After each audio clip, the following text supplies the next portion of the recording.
Hello everyone, Nails of Norway are back again, and I have a beautiful box to show you. It's a beautiful filled box, treasure chest, that I got in the mail, and I talked with a girl that owns an online store quite a while back, and she said that she probably wanted to send me something, and I was like, whoa, hey, yay, of course, I would try something out. And I got this. It is truly a treasure. I got this beautiful necklace, which I also can use as a background for pictures and just showing off this beautiful box that I got. She has a salon in Norway, but she also has an online shop that is called Beautyfactory. I am fairly certain that she only ships to Norway or in Norway, and I am fairly certain that these products are suitable for beginners, but I'm not sure if you need a certificate to buy these. So I got a Camouflage gel, hard gel. It's called Natural Beauty. Let's take a look at it. This is beautiful Camouflage gel. I did test them out. I did an infill, huge infill, and that is what I'm going to use today. I'm going to sculpt the whole nail with this, and I've had these on for 5 or 6 weeks, and I have no lifting, just the tiny fleeks on the sides, like you can, this one broke. I had too little product on it, and of course when I am finished doing the sign, I'm going to use her finish gel. I have used that on this set that you may have noticed, and it is amazing top coat. And I got an acrylic gel, or poly gel if you want. It is beautiful candy glitter purple, and you can see that I have used it. I have used it here on my nail beds here, and also inside the marblings here. So you will see me use this in a video very soon after this one, I think. I hope this will be the first one, I'm not sure. I love this. And I also got a base gel for all these things. You need a base gel, so I got a pot base gel, and these are of course quite thin, like a honey consistency, maybe thinner. And I got 6 gel polishes. Yeah, let me line them up for you. And I have swatched them. I got this grey one. For the ones that lives in Norway or want to buy this brand, it is a very affordable brand, and it was really easy to apply. You can see the consistency is just creamy and beautiful. And I got a blue glittery one, also super beautiful, and also beautiful cover. Oh, it's like a navy blue, or with lots of beautiful shimmer. And this coppery one is 508, and you can see how gorgeous that is. Look at that. So next out in the glitter one is I love this one. It is so amazing, like, yeah, dusty pink with some holographic and actually black spots. And then I got a gold one. I have tried to apply it like thicker inside and kind of drag it out to a thin. And I got a translucent base with polka dots. It's a fun effect. Beautiful polka dot. So that was the gel polishes. I also got a rubber base. I got a milky white and a lollipop rose rubber base. It was really easy to work with. See, the transition is quite nice. It was super easy to make a baby boomer out of. But yeah, that was my beautiful box from the Beauty Factory. So go and check that out, everyone that lives in Norway. So that is the products that I'm going to use. You can see that it is time for me to do something about my nails. So I will go ahead with that. And over to the voiceover. I'm starting with cutting down the nails and just a little snip in the sides, and they are off. And then I go in with my 5-way bit, blue abrasive, and I'm filing off the product. Again, I'm working with my non-dominant hand, so the technique is not that good. And as you can see, I have 2 different colored gel on my nails. There's a darker one at the tip. That is a fufu pink from the Ugly Duckling. And in the back there is that gel from D.I.V.A that I'm going to use now. I did an infill with that about, like I said, 6 weeks ago prior to this. So that is why that harsh line between those 2 colors, and the further down I get, the more of the dark color will be revealed. So I'm only filing down to a thin layer of gel that is left on my nails, and then I go in with the hand file to remove it all. I do not like to use my efile all the way down to my natural nails. Well, you should never let the carbide bit hit your natural nails, because that will do a lot of damage. I'm soon finished here. I'm just removing also the tip of the nails, or the free edge, cutting down the free edge, and just removing the bulk, like you can see.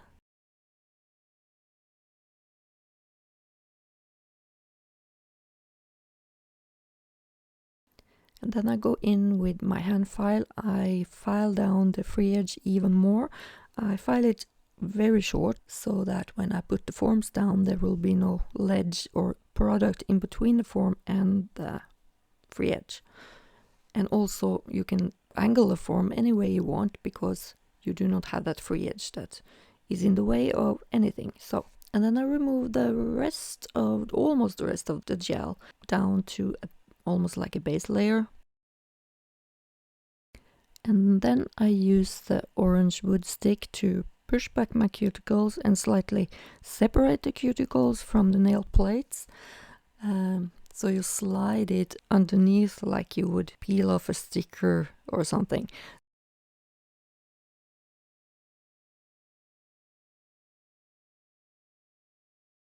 And then I go in with my efile with this red abrasive flame bit, and I work with one side first. I remove the spreaded cuticle from the nail plate, and I push back the cuticles even more, and then switch directions and work on the other side. And when I'm working on myself, I flip up the handpiece, so I'm working from the top, and then I go around and push up even more of the epinicum, or the dry keratinized skin, and then I can remove it all.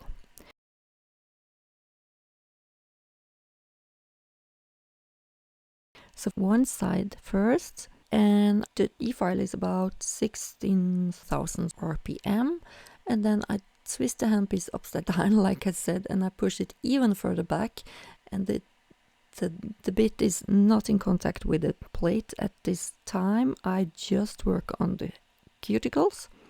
I push it further up, because then it's like it's almost separating on its own, and then I can just go from the side and remove it, and it all comes loose and fly away. And if you want to learn how to safely do an efile manicure, I can highly recommend taking courses at Nails Pro Academy with Anastasia Milton. I will put a link down in the description box for her courses if you are interested in joining them.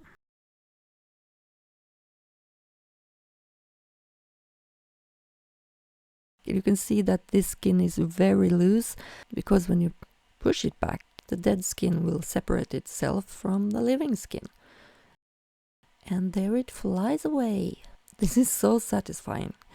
And like you can see here, I use that clamp underneath to tighten up my cuticles. That also helps a lot. If I had worked on a client, I would have used my fingers to do this, but working on myself, that is not possible. And my nail is getting blue. I cut off all circulation, but it's all good. It helps.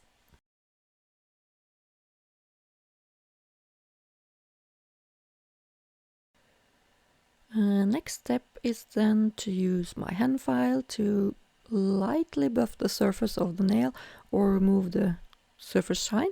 So do not put any pressure on the file. You only want to barely scratch the surface to get some adhesion here.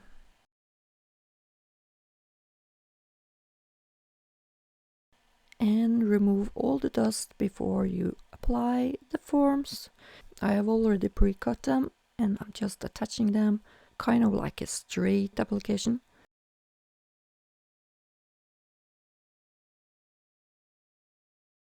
There it is.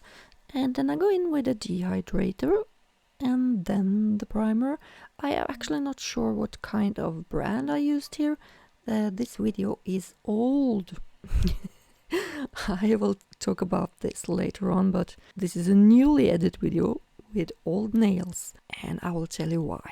This is not posted later on. When applying primer, make sure that the primer do not touch the cuticles or any skin. And I go in with the soft base coat or the rubber base coat. I was not supposed to use it. I'm pretty sure I was not supposed to use it for hard gel. This is a soft gel base, but I did it anyway, and I cannot remember if I had any liftings or not. So once that is cured, I go in with the Camouflage gel, and I am using Brilbus brush here. It's a square brush, number 4 I think. I have gotten so used to using an oval brush that you will see me struggle a lot. It's like the 1 or 2 millimeter of that rounded tip that I always use to stay in contact with the gel. But this is so frustrating to see myself working with this gel, and I can clearly remember that I found it really challenging to switch to another brush. It's like my brush is not in contact with the gel. I struggle so hard. It's like that 1-2 millimeter that's not in contact with the gel, and it's painful to watch. It's like I'm just brushing on air with a brush sometimes. It's crazy. And when I'm sculpting nails, I tend to do something that is not that clever. I start up, for instance, with the index finger, and I kind of have an idea of how long the nails are going to be, but as I keep on working, the middle gets longer, the ring finger gets even longer, and the pinky ends up being longer than the index finger. So I need to get better at that. It is completely bonkers to do so, but I do that often, very often. So I end up filing a lot, and that is also another problem that I have. Applying too much product. Like you see here, that top layer here is not necessary. Please get a grip, Elinda. Well, I always start with a tip first to extend that free edge. I really like this gel, I really like the color, and I like to work with it. It's kind of medium viscosity, I would say. It's not running all over, and it's also self-leveling. I like to work with a medium gel. The thick ones I tend to push around instead of guiding it around, if that makes sense.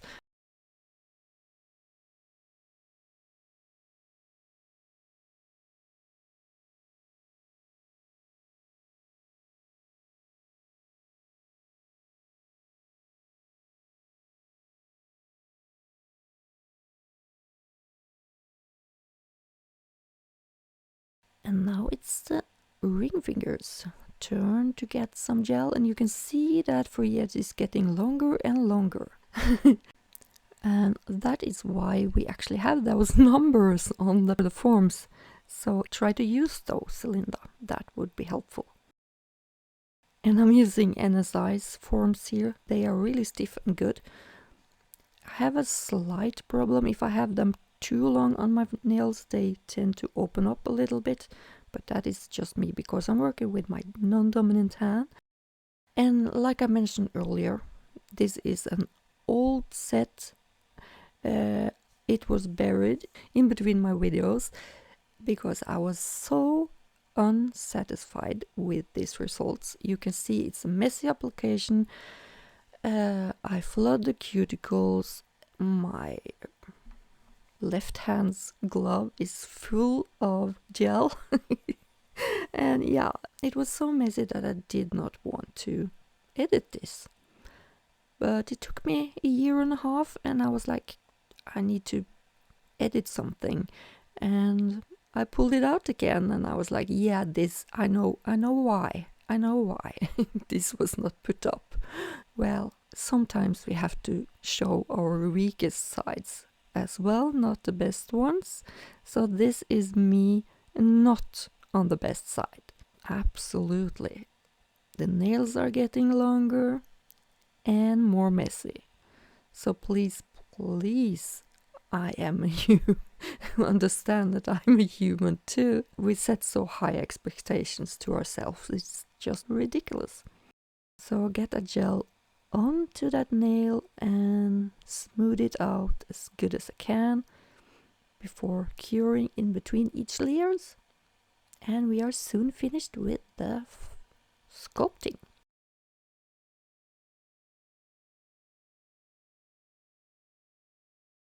It looks like I'm applying another layer here. Yeah, that pinky is horrible. Ooh. Time to sanitize the hand, or not sanitize, to wipe off the tack layer or this dispersion layer. And then I go in and file. I always like to start with the side walls first, because then I can see how thick the nails are. These are extremely thick. So, and then I usually file one side first and then the other side, and then I go around the cuticle area and at the top in the end, or the apex area. I'm not sure other people do this, but I tend to take my ring finger and my pinky between my thumb and my index finger to support them while I'm filing. It looks bonkers, but that's what I do. When looking at it, it looks really weird, but yeah, that's what I do. So the pinky, the long pinky, is getting shortened and filed. These nails are soon finished, even though they are still a little bit chunky. I'm pretty sure I end up filing them even more afterwards before I put on the artwork, and I will be putting up part 2 of this video where I do the design. So I'm pretty sure I am soon finished with the filing, so please enjoy the rest of it.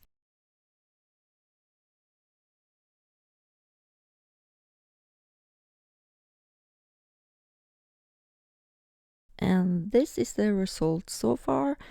The ring finger still have too much product on it, and maybe also the index finger and also the pinky. But if you like this video, please leave a comment and be sure to subscribe, and I will see you guys really soon with part 2. Bye bye for now. Bye bye.